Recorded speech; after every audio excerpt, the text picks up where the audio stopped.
1861 council act ప్రకారం portfolio system అనేటువంటి దాన్ని ఇంట్రడ్యూస్ చేశారు.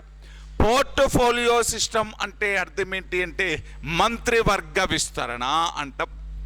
అంటే అర్థం ఏంటి అంటే మంత్రులకు శాఖలు కేటాయించడాన్ని, allocation of ministries to ministers, మంత్రులకి వివిధ శాఖలు కేటాయించడాన్ని ఏమని పిలుస్తారు అంటే పోర్ట్ఫోలియో. అంటే శాఖలను డివైడ్ చేయడాన్ని పోర్ట్ఫోలియో సిస్టమ్ అని పిలవడం జరుగుతుంది. ఇప్పుడు ప్రధానమంత్రి అనేటువంటి వాడు అధికారాలన్నీ తన దగ్గర ఉంచుకోకుండా ఏం చేస్తాడు, అవి ఒక్కొక్క వ్యక్తికి బదలాయించడం జరుగుతుంది. రెవెన్యూ వ్యవహారాలన్నీ ఒక వ్యక్తికి, డిఫెన్స్ వ్యవహారాలన్నీ ఒక వ్యక్తికి, హోమ్ అఫైర్స్ అన్నీ కూడా ఒక వ్యక్తికి, ఇలా మంత్రులకు శాఖలు కేటాయించడాన్ని ఏమని పిలుస్తాం, పోర్ట్ఫోలియో సిస్టమ్ అని పిలుస్తాం.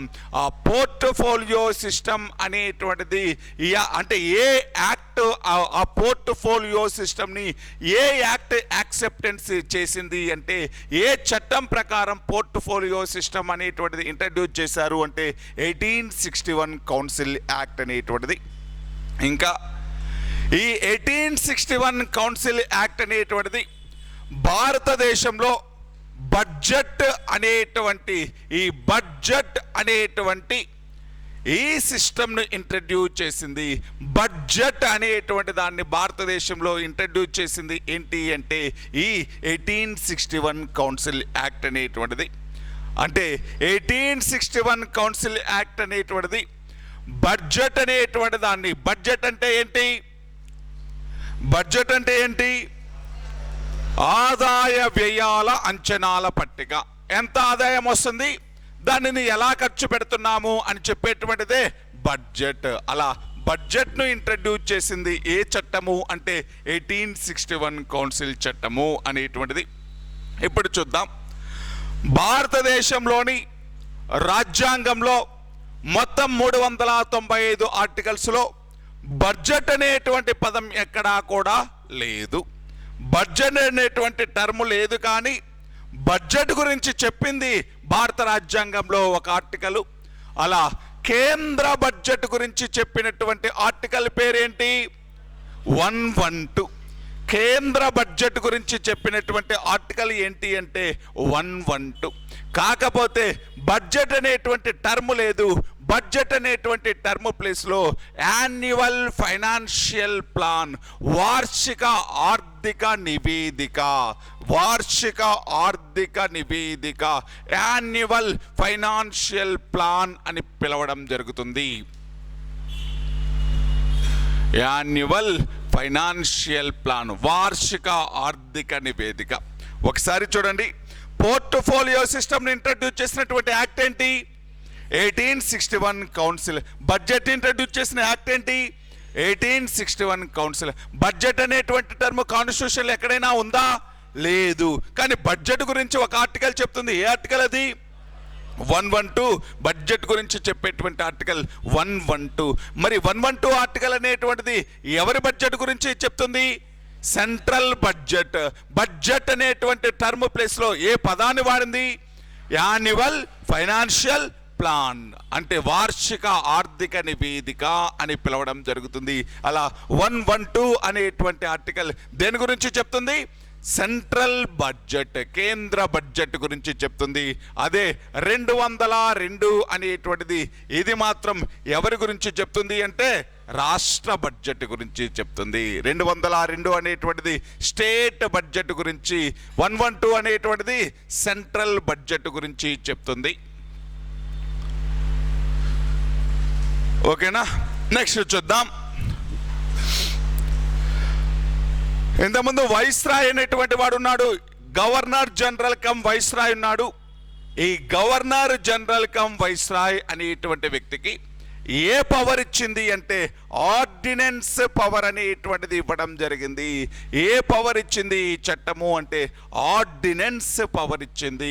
ఈ ఆర్డినెన్స్ వైస్రాయ్ అనేటువంటి వ్యక్తికి ఆర్డినెన్స్ పాస్ చేసేటువంటి అవకాశం ఇచ్చింది.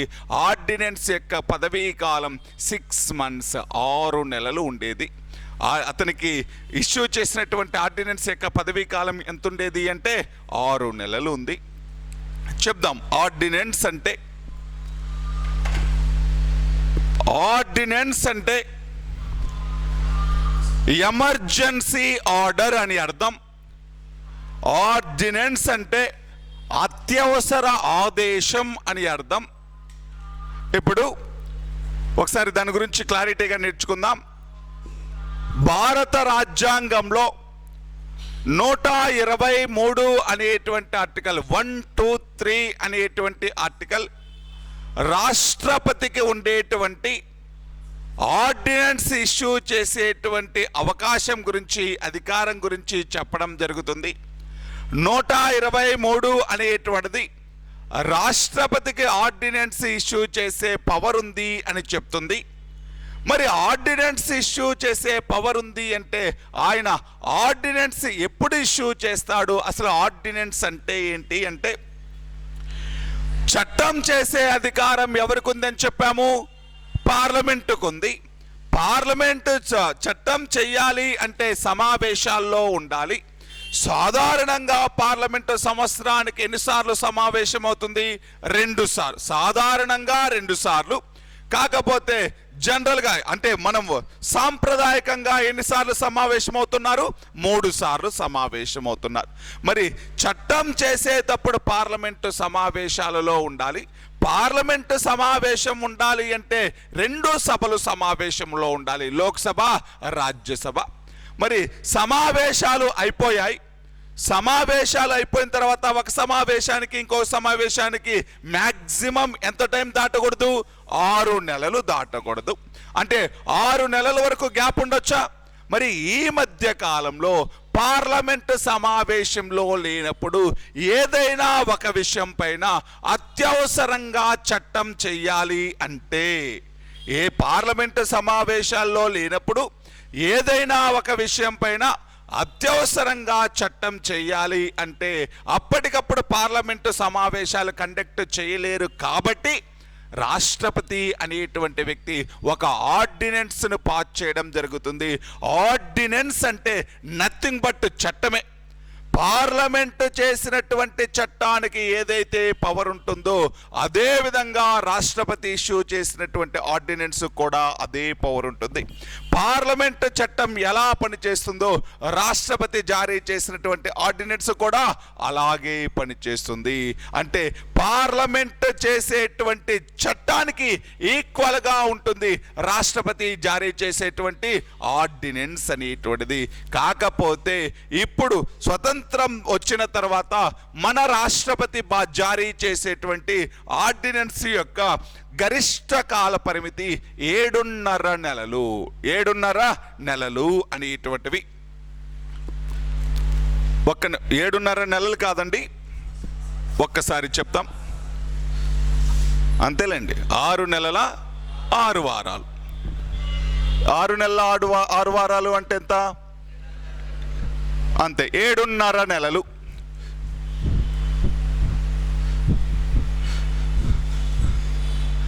ఒకసారి రాష్ట్రపతి యొక్క ఆర్డినెన్స్ గురించి చెప్పేటువంటి ఆర్టికల్ ఏంటండి? 123 అనేటువంటిది. ఆర్డినెన్స్ అంటే ఏమని చెప్తున్నాను?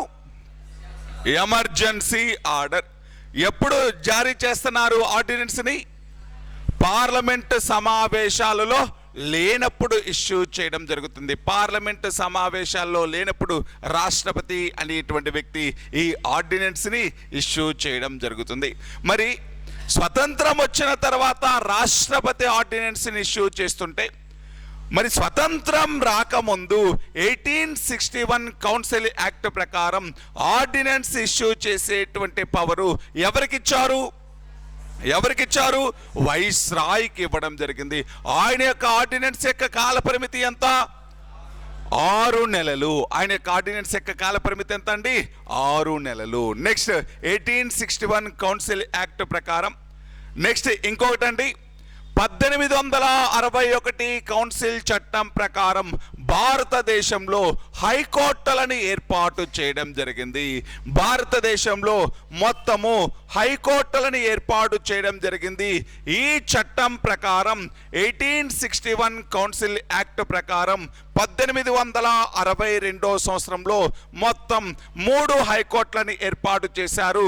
ఆ 3 హైకోర్టులు ఏంటి అంటే కలకత్తా హైకోర్టు అనేటువంటిది, దీని తర్వాత బాంబే హైకోర్టు అనేటువంటిది, దీని తర్వాత మద్రాస్ హైకోర్టు అనేటువంటిది. ఈ 3 ఒకే సంవత్సరం ఒకే టైంలో ఏర్పాటు చేసినటువంటి హైకోర్టులు. 1861 కౌన్సిల్ చట్టం ప్రకారం 1862 1862 సంవత్సరంలో 1862 3 హైకోర్టులను ఏర్పాటు చేయడం జరిగింది. ఆ 3 హైకోర్టులు ఏంటి అంటే Calcutta high court, Bombay high court, Madras high court అనేటువంటివి. Calcutta high court, Bombay high court, Madras high court అనేటువంటివి. ఈ 3 హైకోర్టులని ఏ చట్టం ప్రకారం ఏర్పాటు చేశారు? 1861 కౌన్సిల్ యాక్ట్ ప్రకారం. ఏ సంవత్సరంలో ఏర్పాటు చేశారు? 1862లో. భారతదేశంలో హైకోర్టులను మొట్టమొదటిసారిగా ఏర్పాటు చేసిన సంవత్సరం అనగానే 1862. మొట్టమొదటిసారిగా ఏర్పాటు చేసిన హైకోర్టులు ఎన్ని? 3. ఏంటివి? Calcutta high court, Bombay high court, Madras. ఏ చట్టం ప్రకారం ఏర్పాటు చేశారు? 1861 కౌన్సిల్ యాక్ట్ ప్రకారం. దీనితో పాటు ఇప్పుడు ఈ చట్టం అనేటువంటిది ఇంతకుముందు గవర్నర్ జనరల్కి సంబంధించి ఎగ్జిక్యూటివ్ కౌన్సిల్తో పాటు కొత్తగా లెజిస్లేటివ్ కౌన్సిల్ అనేటువంటి దాన్ని కూడా ఫామ్ చేశారు. ఏ చట్టం ప్రకారం?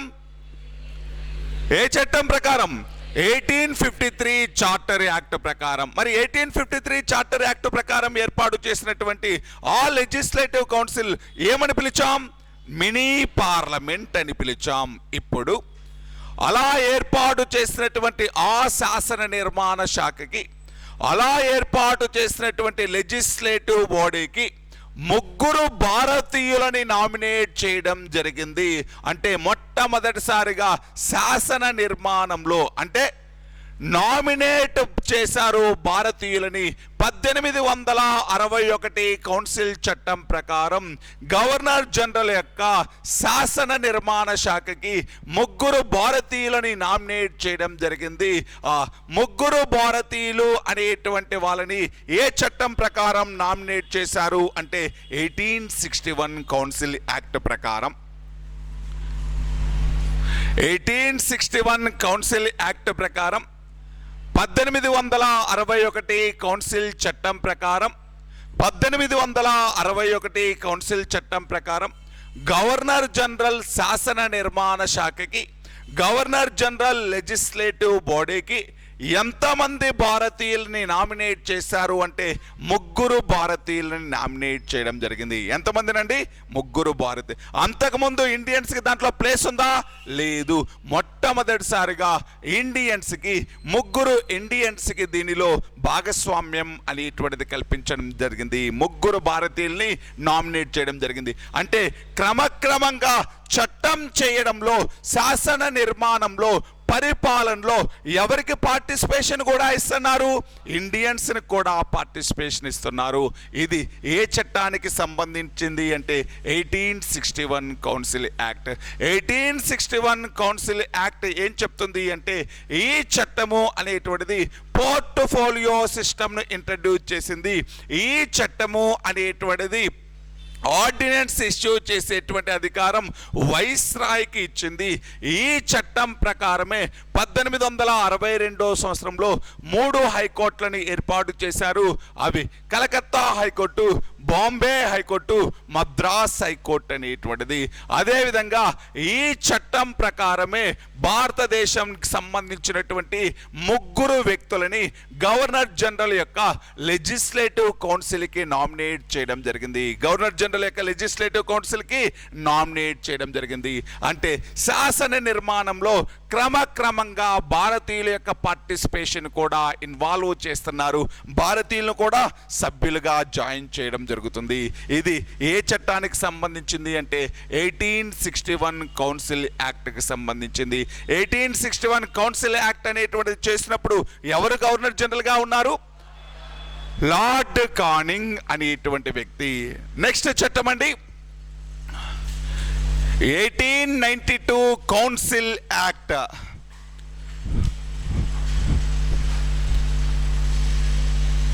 1892 కౌన్సిల్ యాక్ట్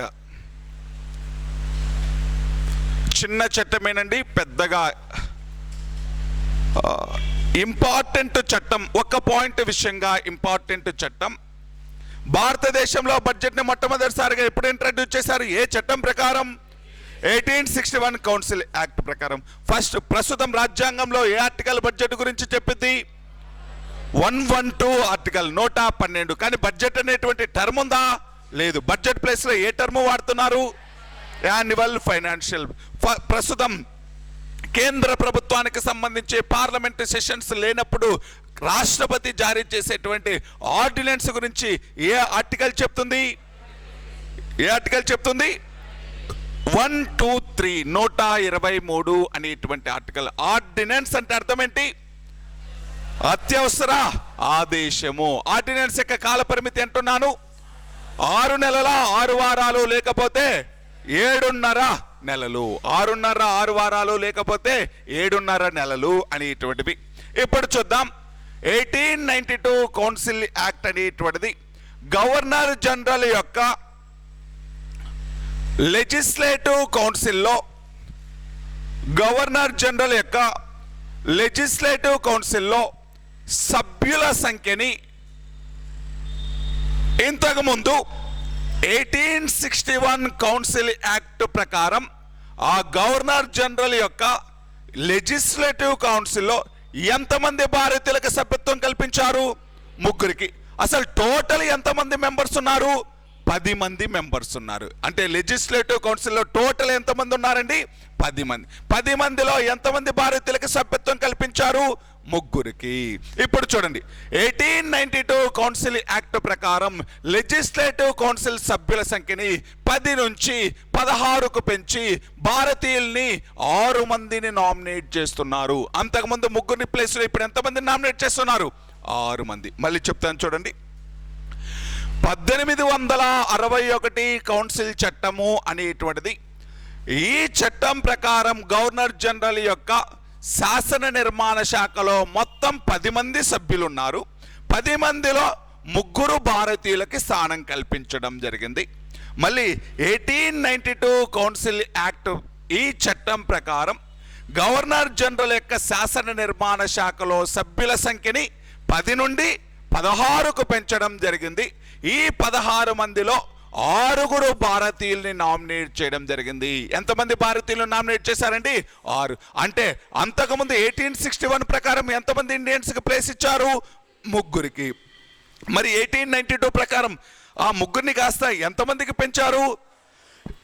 6 మందికి స్థానం కల్పించడం జరిగింది. అర్థమవుతుందని నేను చెప్పేది? అంటే ఏమైపోతుంది? వైడ్ అయిపోతుంది. లెజిస్లేటివ్